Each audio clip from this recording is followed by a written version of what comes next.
Hello friends, my self Meenu. और आज का हमारा टॉपिक है रिंग की अदर प्रॉपर्टीज़। कंटिन्यू करते हैं। So let's start. हमें प्रूफ करना है कि प्रत्येक क्षेत्र, प्रत्येक फील्ड एक आईडी होता है, इंटीग्रल डोमेन होता है, परंतु इसका विलोम सत्य होना आवश्यक नहीं है। सत्य होना आवश्यक नहीं है। तो हम मान लेते हैं कि एफ प्लस डॉट एक फील्ड है और इसको हम आईडी प्रूफ करेंगे। तो हम जानते हैं बेसिकली कि फील्ड और आईडी की डेफिनेशन में एक ही फ़र्क है। इनकी तीसरी प्रॉपर्टी, फील्ड और आईडी की पहली दो प्रॉपर्टी सेम है कि रिंग कम्यूटेटिव हो, रिंग विद यूनिटी हो। फील्ड की तीसरी प्रॉपर्टी बोलती है कि every non zero element has its multiplicative inverse, जबकि आईडी बोलती है कि रिंग विदाउट ज़ीरो डिविजर्स। तो हमें तीसरी प्रॉपर्टी अगर हम सेटिस्फाई कर दें कि रिंग विदाउट ज़ीरो डिविजर्स है, तो वो क्या बन जाएगा, एक आईडी। तो हमने इसके लिए हम क्या कर सकते हैं, हम इसमें दो एलिमेंट मान सकते हैं। एफ में ए और बी, उनका प्रोडक्ट ज़ीरो मान के अगर उनमें से किसी एक को हम ए और बी में से किसी एक को ज़ीरो प्रूफ करते हैं, यानी कि ज़ीरो एलिमेंट प्रूफ कर देते हैं, तो हमारा ये क्या बन जाएगा, रिंग विदाउट ज़ीरो डिविज़र। और रिंग विदाउट ज़ीरो डिविज़र बनती आईडी बन जाएगा। तो let us assume a b belongs to F and a not equal to zero. साथ में हमने ये भी मान लिया कि a not equal to zero है और a dot b equal to zero है। अब a not equal to zero है, इसका मतलब a is non zero element, और किसका एलिमेंट है, फील्ड का। तो इसके लिए क्या एग्जिस्ट करेगा, इन्वर्स, क्योंकि फील्ड की तीसरी प्रॉपर्टी में क्या बोलती है कि every non zero element has its multiplicative inverse, that means A inverse exist. तो ए इन्वर्स से दोनों तरफ हमने ऑपरेट कर दिया, A inverse A dot B, A inverse dot zero. अब एसोसिएटिविटी से ए इन्वर्स एक को एक साथ कर लिया, बी को अलग कर दिया, ए इन्वर्स डॉट ज़ीरो। ये हमारा क्या बन जाएगा, हमने रिंग की पहली प्रॉपर्टी में ही पढ़ा था कि ए डॉट ज़ीरो कोई एलिमेंट होता है रिंग का, तो उसको ज़ीरो के साथ करते हैं तो ज़ीरो आता है। तो ए इन्वर्स एफ का है, एक एलिमेंट है इसी का, तो डॉट ज़ीरो करेंगे तो ज़ीरो आ जाएगा। ए इन्वर्स ए, इससे हमारे पास क्या आएगा, जो मल्टीप्लिकेटिव आइडेंटिटी है वो आ जाएगी 1, क्योंकि रिंग विद यूनिटी तो है ही। तो ए इन्वर्स ए से 1 आ गया, 1 dot b equal to zero गया, और 1 मल्टीप्लिकेटिव आइडेंटिटी है तो इसको मल्टीप्लाई किया गया तो 1 डॉट बी आएगा, तो बी इक्वल टू ज़ीरो आ गया। तो यही हमें प्रूफ करना था कि a not equal to zero लेके चले हैं तो बी ज़ीरो आ गया, दोनों में से कम एक ज़ीरो हो गया प्रोडक्ट ज़ीरो होने पे। तो ये क्या हो गया, रिंग विदाउट ज़ीरो डिविज़र। इसका मतलब एफ प्लस डॉट ए क्या है, आईडी। इसी प्रकार इसमें मैंने जैसे a not equal to zero माना था, इसी प्रकार मैं b not equal to zero भी मान के भी कर सकती थी कि b not equal to zero मान के ए को ज़ीरो प्रूफ कर दूँ। उस टाइम में क्या करती, बी इनवर्स से प्रोडक्ट करती, जैसे कि आप यहाँ देख सकते हैं a dot b equal to zero है, तो बी इनवर्स से कर दिया सेम प्रोसेस, बी इनवर्स से कर दिया जीरो डॉट बी इनवर्स, वही associative b dot b inverse एक साथ, zero dot b inverse zero, b dot b inverse e बोल दो या 1 बोल दो, जो मल्टीप्लिकेटिव आइडेंटिटी को जिससे भी शो कर रहे हैं। तो a dot e equal to zero या फिर ए इक्वल टू ज़ीरो। इस टाइम ए ज़ीरो हो गया, तो ये क्या हो गया, रिंग विदाउट ज़ीरो डिविज़र। ये होते ही ये क्या बन गया, एक आईडी। अब हम इसको प्रूफ करते हैं कि इसका जो विलोम है वो सत्य है नहीं है, यानी कि हाँ आईडी तो हो सकता है लेकिन आईडी का फील्ड होना ज़रूरी नहीं है। तो इसके लिए हमारे पास एग्जांपल है z plus dot integer elements का सेट। ये क्या है, एक आईडी है, ये हमने पहले पढ़ा है एग्जांपल में। z प्लस डॉट क्या बनती है, आईडी बनती है, क्योंकि रिंग तो है ही है, कम्यूटेटिव है क्योंकि इंटीजर्स हैं, गुणा के रिस्पेक्ट में क्या होते हैं, मल्टीप्लाई के रिस्पेक्ट में कम्यूटेटिव होते हैं। एक को मतलब किसी इंटीजर को आपस में कैसे गुणा कर लो, कम्यूट करेंगे। इसी तरह रिंग विद यूनिटी में इसमें 1 है, और रिंग विदाउट ज़ीरो डिविज़र है ही, क्योंकि हमें पता है कि कोई भी दो एलिमेंट्स का प्रोडक्ट अगर ज़ीरो है तो उनमें से एक को ज़ीरो होना पड़ेगा।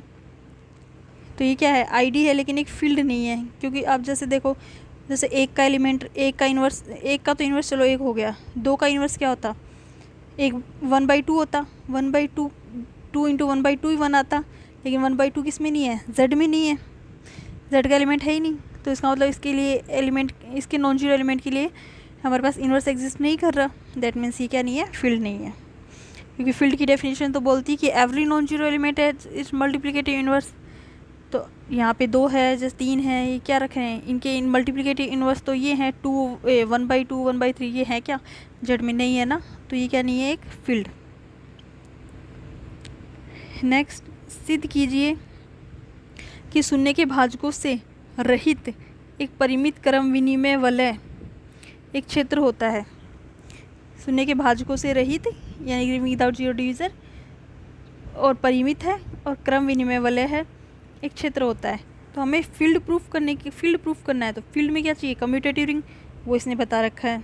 ठीक है, अब कम्यूटेटिव रिंग चाहिए। अब मुझे एक रिंग विद यूनिटी, इसका मतलब मुझे एक तो यूनिटी प्रूफ करनी पड़ेगी, आइडेंटिटी शो करनी पड़ेगी, और क्या शो करना पड़ेगा फील्ड के लिए कि every non zero element has its multiplicative inverse. ये दो चीज़ें प्रूफ करनी पड़ेंगी। एक तो हमें दे रखी है कम्यूटेटिव, तो हम मानते हैं कि R प्लस डॉट एक फाइनाइट कम्यूटेटिव रिंग है तथा रिंग विदाउट जीरो डिवीज़र है। ये जो हमें दिया है वो लिखा है। तो हम अब सिद्ध करना है कि R प्लस डॉट एक फील्ड है। फील्ड सिद्ध करने के लिए हमें करना है कि R एक रिंग विद यूनिटी है और R में प्रत्येक नॉन जीरो एलिमेंट के का गुणात्मक प्रतिलोम विद्यमान है। मैं शुरू मानती हूँ कि माना रिंग हमें क्या दी हुई है, फाइनाइट दी हुई है। तो मैं मान के चलती हूँ, मान लिया रिंग में n एलिमेंट है, फाइनाइट है, मान लिया फाइनाइट एलिमेंट n है, A1 A2 AN है, सारे क्या हैं, डिफरेंट हैं। ठीक है, अब हम करते हैं, अब मान लिया x R का कोई नॉन जीरो एलिमेंट है, x R का कोई नॉन जीरो एलिमेंट है, इनमें से कोई एक है वो, यानी कि A1 A2 AN में। ठीक है, R का कोई नॉन जीरो एलिमेंट है, तो यहाँ पे क्या होगा, नॉन जीरो एलिमेंट है तो A1x A2x A3x ANx भी किस में होंगे, R में, बाई क्लोजर प्रॉपर्टी, संवर्तता के गुणधर्म से। मल्टीप्लिकेशन के लिए संवर्त है ना भाई, A और B अगर R के एलिमेंट है तो A डॉट B भी किस में जाएगा, R में। तो A1x A2x ये सब किस में होंगे, R के एलिमेंट होंगे। अब हम सिद्ध करेंगे कि ये सारे एलिमेंट क्या हैं, अलग अलग, यानी कि A1x A2x A3x ये सब क्या है, अलग अलग। तो हमने संभव हो तो मान लिया दोनों बराबर हैं, AIX इक्वल टू AJX। तो इससे हमारे पास क्या आया, AIX minus AJX equal to 0, यानी कि AJX का दोनों तरफ एडिटिव इन्वर्स जोड़ दिया। तो AIX अब बंटनता से AI minus AJX equal to 0। अब हमारे पास क्या हो गया, X मैंने नॉन जीरो एलिमेंट मानना था, उनका प्रोडक्ट आ रहा है 0। तो यहाँ पे 0 किसको होना पड़ेगा, क्योंकि ये रिंग विदाउट जीरो डिवीज़र है ना, उनका प्रोडक्ट 0 आ रहा है, X नॉट इक्वल टू 0 है ही। तो 0 क्या होगा, AI minus AJ equal to 0, यानी कि AI इक्वल टू AJ, जो कि है नहीं, क्योंकि हम पहले ही मान चुके AI और AJ डिफरेंट एलिमेंट्स हैं। इसका मतलब जो माना वो गलत है, इसका मतलब ये सारे ही क्या हैं, अलग अलग एलिमेंट हैं, ये इक्वल नहीं हो सकते। अच्छा, अब हम करते हैं R इक्वल टू क्या है, A1 A2 AN, ये n एलिमेंट, और दूसरा जो हमारे x से मल्टीप्लाई करने पे आए वो है A1 A2 AX ANX है। तो R के एलिमेंट वही n एलिमेंट ये हैं, तो ये इसके क्या हैं, बराबर। हो सकता है A1 A2x के बराबर आ रहा हो, A2 A3x के बराबर आ रहा हो, लेकिन ये एलिमेंट भी वही हैं और ये A1x A2x भी वही है, मतलब तो यही हुआ। अच्छा, अब हम मान लेते हैं कि x बिलोंग्स टू, अब x बिलोंग्स टू R हमने माना था, एलिमेंट किसका है, R का, तो वो भी इसका मतलब इसी रूप में लिखा गया होगा, A1x किसी ना किसी AIX के रूप में तो लिखा ही गया होगा। तो x इक्वल टू अगर R है, x बिलोंग्स टू R है, तो there exist AI belongs to R such that, इस तरह होगा कि AIX equal to x dot AI। ठीक है, अब मैं एक और एलिमेंट मान लेती हूँ कि y बिलोंग्स टू R, कोई दूसरा एलिमेंट है, तो उसके लिए भी क्या होगा, कोई AM मिल जाएगा, उसके लिए दूसरा एलिमेंट AM, उसके लिए वो कोई किसी AMX के बराबर होगा, तो उसको मान लिया y इक्वल टू AMX। अब यहाँ पे AI डॉट y है, ना कि A1 AI है, AI dot y equal to y dot AI, क्योंकि रिंग क्या है, कम्यूटेटिव है, तो AI dot y equal to y dot AI होगा। ये वैल्यू निकाल रही हूँ मैं, तो y की वैल्यू क्या थी, AMX, वो रख दी, तो AMX डॉट AI।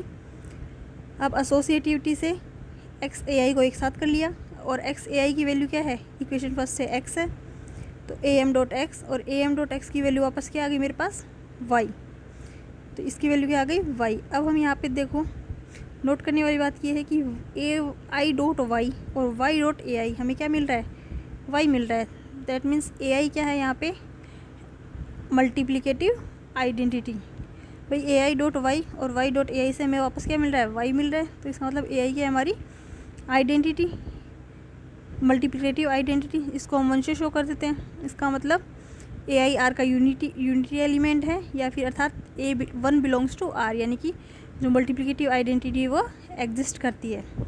अब मल्टीप्लिकेटिव आइडेंटिटी एग्जिस्ट कर रही है, तो वो भी वही सिस्टम, उसके लिए भी कोई ना कोई AI AM, इसने A लिख दिया इस बार, कोई ना कोई A ऐसा मिलेगा कि A डॉट x पे मुझे क्या मिले, 1 मिले। जैसे कि भाई वन, जैसे हम एक्स के लिए कर रहे थे कि एक्स आर का एलिमेंट है, वाई आर का एलिमेंट, तो ए एम एक्स के इक्वल होगा। इसी तरह वन भी अब आर का एलिमेंट है तो वो भी किसी ए एक्स के इक्वल ही तो होगा। तो one equal to a x मान लिया, x equal to x dot है, एक्स नॉन जीरो एलिमेंट है और इनका प्रोडक्ट क्या आ रहा है, वन आ रहा है। इसका मतलब एक्स के लिए क्या है, आर, इसके लिए हमारे पास नॉन जीरो एलिमेंट के लिए क्या इन्वर्स एग्जिस्ट, इन्वर्स की डेफिनेशन हो गई ना ये, तो इसके लिए क्या है, इन्वर्स एग्जिस्ट कर रहा है, तो आइडेंटिटी हो गई, इन्वर्स एग्जिस्ट हो गया। ये दो ही प्रॉपर्टी में सेटिस्फाई करनी थी, इसका मतलब ये क्या बन गया, एक फील्ड। नेक्स्ट, सिद्ध कीजिए कि प्रत्येक फाइनाइट आईडी एक फील्ड होता है। तो ये हमने अभी अभी जस्ट किया है, देखो प्रत्येक फाइनाइट आईडी, हमने पीछे वाले थ्योरम में क्या किया था, finite commutative ring without zero divisor एक फील्ड होता है। तो इसने बोला है फाइनाइट, फाइनाइट बोल दिया, आईडी बोलते ही रिंग विदाउट जीरो डिवीज़र आ गया, एक फील्ड होता है। तो ये वही बात आ गई वापस, ये प्रीवियस थ्योरम से हो जाएगा। मान आई प्लस डॉट एक फाइनाइट आईडी है, तो आईडी की definition commutative ring without zero divisor, तो हमें सिद्ध करना था फील्ड है, तो वो पीछे वाली थ्योरम रिपीट हो जाएगी।